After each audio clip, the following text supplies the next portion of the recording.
اسرائیلی فوج کے غزہ میں حملے تیز کرنے کے رد عمل میں فلسطینی مزاحمتی گروپوں کی صہیونی فوج سے شدید جھڑپوں کا سلسلہ جاری ہے۔ فلسطینی مزاحمتی تنظیموں سے جھڑپوں میں کئی اسرائیلی فوجی ہلاک اور 50 سے زائد زخمی ہو گئے، جن میں درجنوں اسرائیلی فوجیوں کی حالت تشویشناک ہے۔ حماس کے عسکری ونگ القسام بریگیڈ کی جانب سے ایک ویڈیو جاری کی گئی، جس میں دیکھا گیا کہ حماس کے جنگجو رفح میں صہیونی فوج کو نشانہ بنا رہے ہیں۔ القسام بریگیڈ کے ترجمان کا کہنا ہے کہ اسرائیلی فوجی اور گاڑیوں کو مجاہدین نے مارٹر گولوں سے نشانہ بنایا۔ فلسطینی مزاحمتی تنظیموں نے ڈرون حملے میں اسرائیلی ٹینک کو بھی تباہ کر دیا۔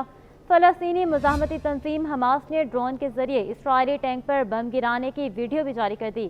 غیر ملکی خبری رساں ادارے کے مطابق حماس کے عسکری ونگ القسام بریگیڈ نے سماجی رابطے کے پلیٹ فارم ٹیلی گرام پر اسرائیل ٹینک کو نشانہ بنانے کی ویڈیو جاری کی۔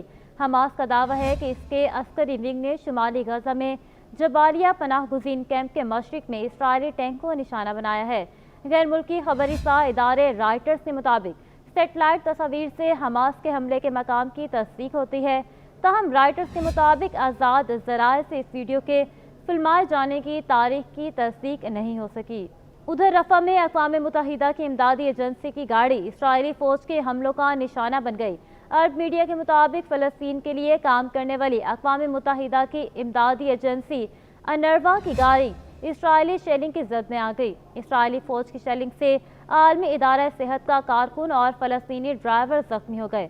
خیال رہے کہ گزشتہ ہفتے حماس کی جانب سے مصر اور قطر کے پیش کردہ جنگ بندی معاہدے کو قبول کرنے کے بعد اسرائیل نے معاہدہ مسترد کرتے ہوئے غزہ کے جنوبی علاقے رفح پر حملہ کر دیا تھا۔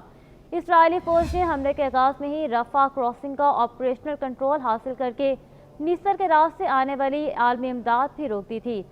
7 اکتوبر سے جاری اسرائیلی جارحیت کے نتیجے میں غزہ میں بے گھر ہونے والے شہری رفح میں پناہ لیے ہوئے تھے، جو اسرائیلی حملے کے نتیجے میں ایک بار پھر نقل مکانی پر مجبور ہوئے۔ فلسطین نے اسرائیل کو رفح کی کراسنگ پر قبضہ کرنے کے مطالبے کا جواب دیتے ہوئے کہا کہ ہماری ترجیح غزہ کی تمام کراسنگ کو کھولنا ہے۔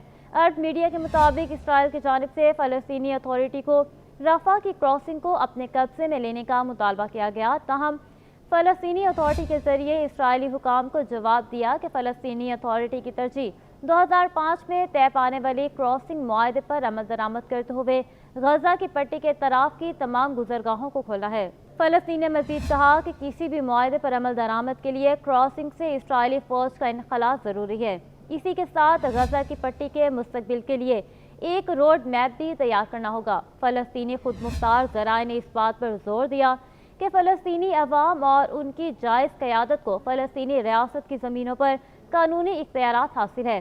ذرائع نے کہا کہ اتھارٹی اسرائیل پر زور دیتی ہے کہ وہ مالی قزاقی کی اپنی پالیسی کو فوری طور پر روکے اور ضبط شدہ تمام رقم واپس کرے۔ فلسطینی وزارت صحت کے مطابق 7 اکتوبر سے جاری اسرائیلی حملوں میں فلسطینی شہداء کی تعداد 35,091 تک پہنچ گئی، جبکہ 78,000 سے زائد زخمی ہوئے۔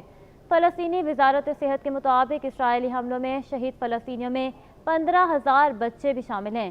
عرب میڈیا کے مطابق اسرائیل نے اب تک غزہ پر 75,000 ٹن بارود برسا کر غزہ کی پٹی کے زیادہ تر شہری انفراسٹرکچر کو ملبے کے ڈھیر میں تبدیل کر دیا۔